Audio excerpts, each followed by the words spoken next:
Assalamualaikum warahmatullahi wabarakatuh. Halo guys, kembali lagi bersama saya Muhammad Akmal di Dokter Santuy, konsultasi santai penyakit hilang seketika. Oke baik sobat saya Dokter Santuy, di kesempatan kali ini saya mau sharing saja, saya mau berbagi pengalaman tentang pasien katup mani bocor. Jadi siapa tahu di sini mungkin ada hal yang mungkin masih bingung tentang katup mani bocor atau spermatorrhea, mungkin masih bingung tentang gejala katup mani bocor, mungkin masih bingung bagaimana cara penyembuhannya, dan ingin tahu bagaimana sih alternatif atau pengobatan yang baik untuk katup mani bocor. Nah, di sini saya mau sharing pengalaman dari beberapa pasien kami yang sebelumnya sudah berobat ke kami ya Dokter Santuy, dan alhamdulillah sudah sembuh seperti itu. Oke baik, pertama ya kita ketahui bersama bahwasannya katup mani bocor itu mudah keluar cairan bening, mudah keluar cairan bening. Ya, bening yang dimasukkan di sini adalah cairan maji.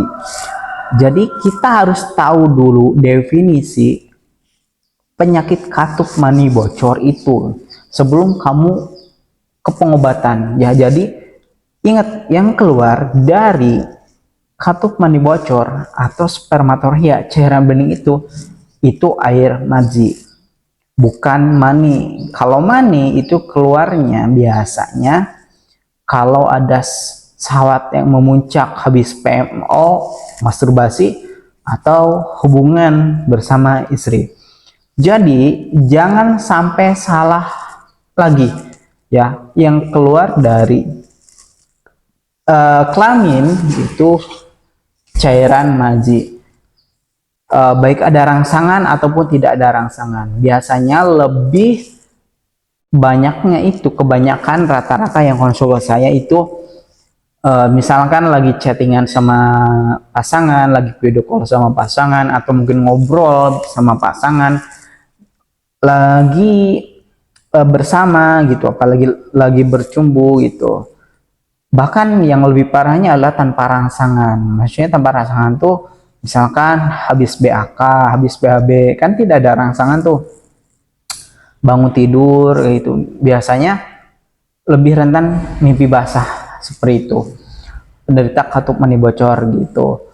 Dan perlu kita ketahui bersama ya, selain gejala di atas ada juga gejala yang lain seperti sering kencing. Ini relatif ya, ada yang seperti ini, ada yang tidak. Cuman saya sebutkan saja, ada yang nyeri panggul, nyeri pinggang, ada yang sakit kepala, ada yang sakit di area penisnya, ada yang sakit di area sensitif, ada yang sakit di lutut. Jadi ada merasakan kayak masalah di area sendi dan saraf gitu. Ada juga yang mengalami perubahan mental, depresi, cemas, khawatir, kehilangan fokus, kehilangan percaya diri gitu. Yang penting, kalau kalian di sini mudah mengeluarkan cairan bening, baik itu maji ya, maji itu berarti kalian sudah terkena katup mani bocor. Meskipun ada gejala lain, itu hanya gejala-gejala yang lain saja, tapi ciri utamanya adalah mudah mengeluarkan cairan bening kayak gitu. Kalau sudah seperti itu tidak boleh dibiarkan, apalagi sampai berminggu-minggu, sampai lama kayak gitu. Soalnya ada kasus pasien kami sebelumnya juga yang konsultasi, dia menganggap penyakit katup mani bocor atau spermatorrhea itu dia biasa saja, tidak ada efeknya, kayak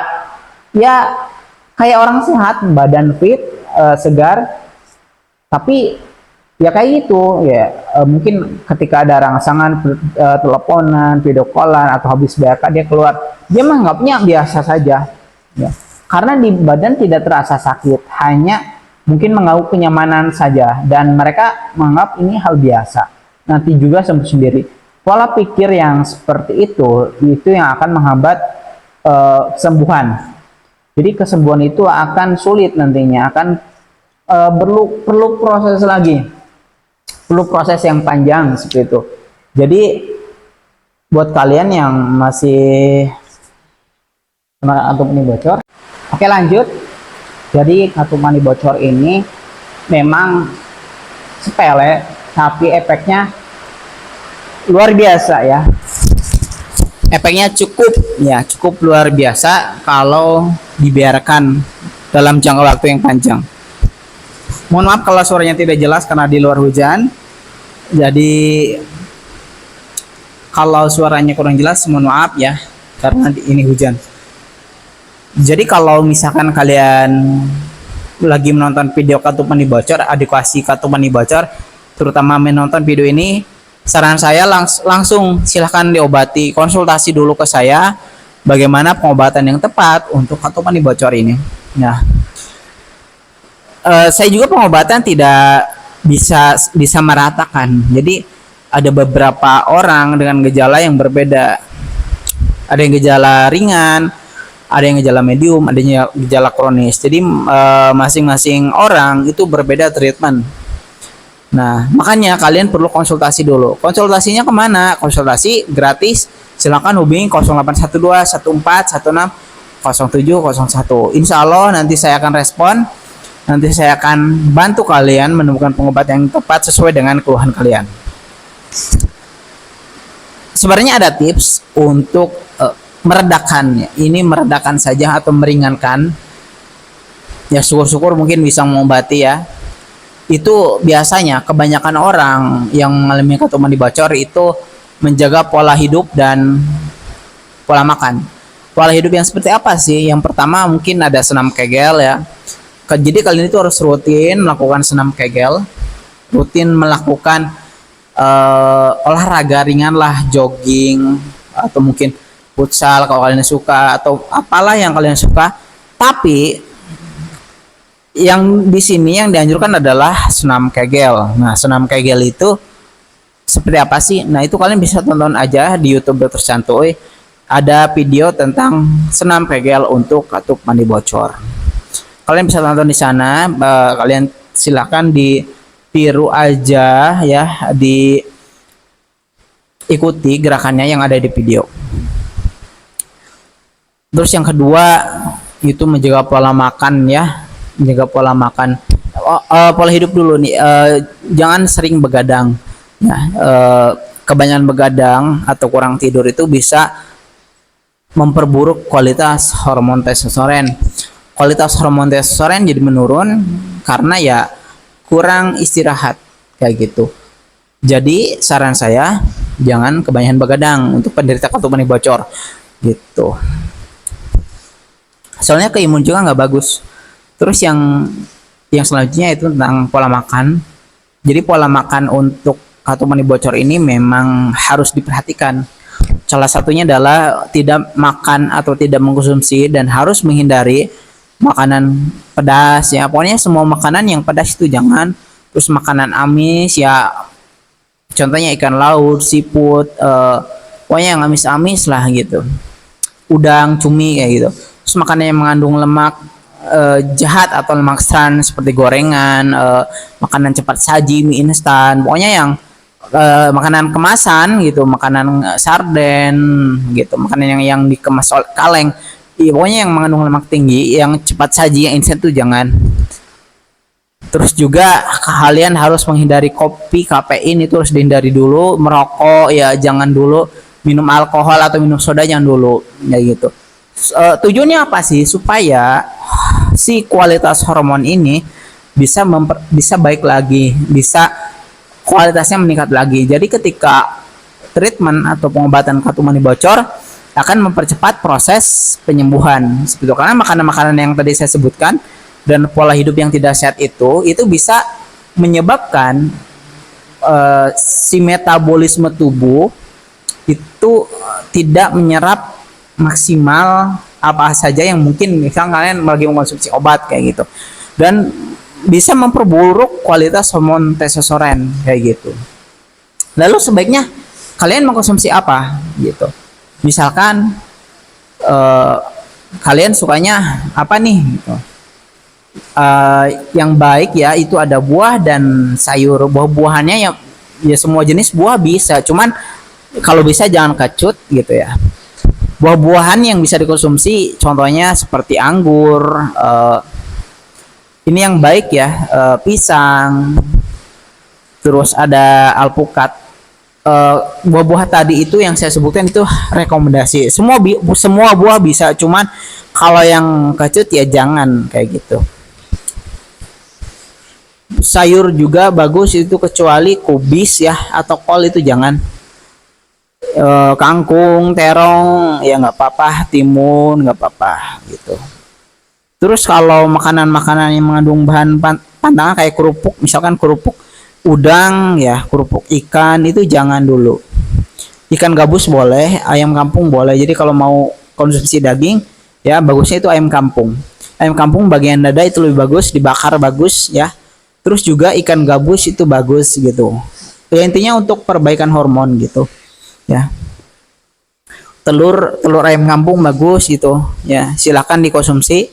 Cuman kalau bisa kalian harus yang seimbang gitu. Jadi antara menghindari makanan dan menjaga pola hidup itu juga harus seimbang kayak gitu. Dan perlu kalian ketahui ya,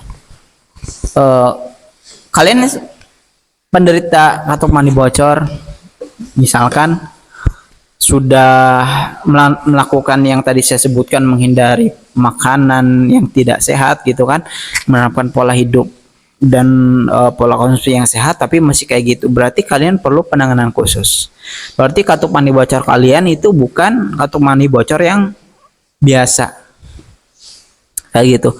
Dan perlu kalian ketahui, memang ya katup mani bocor yang sudah kronis atau sudah gejala medium ini itu tidak bisa sembarangan, tidak bisa dilakukan pengobatan biasa. Jadi harus pengobatan yang khusus.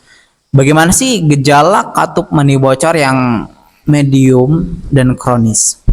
Biasanya ini keluar cairan benihnya itu tidak terkontrol, bisa setiap saat. Kalau kalian keluar cairan bening ya, maji, secara terus-menerus tidak terkontrol dan keluar cairannya itu terus-menerus setiap saat, itu berarti kalian bukan katup mani bocor yang biasa lagi. Perlu penanganan khusus, perlu pengobatan langsung. Tidak bisa disembuhkan secara kayak yang tadi dengan konsumsi makanan yang sehat, menghindari makanan yang tadi saya sebutkan, menjaga pola hidup, tidak bisa. Jadi harus dengan pengobatan yang khusus, itu nanti saya resepkan gitu.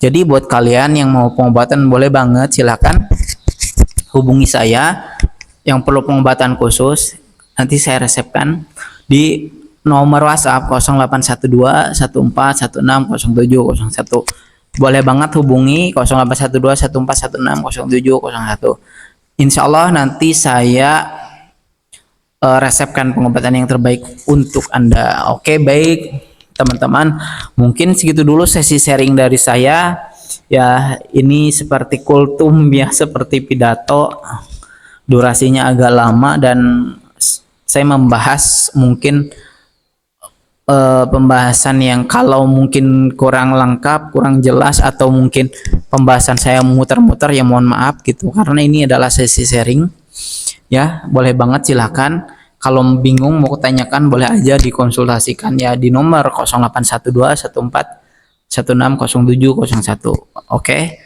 sekian, terima kasih. Wassalamualaikum warahmatullahi wabarakatuh. See you next time. Selamat ini nanti ya ketemu lagi di sesi sharing selanjutnya.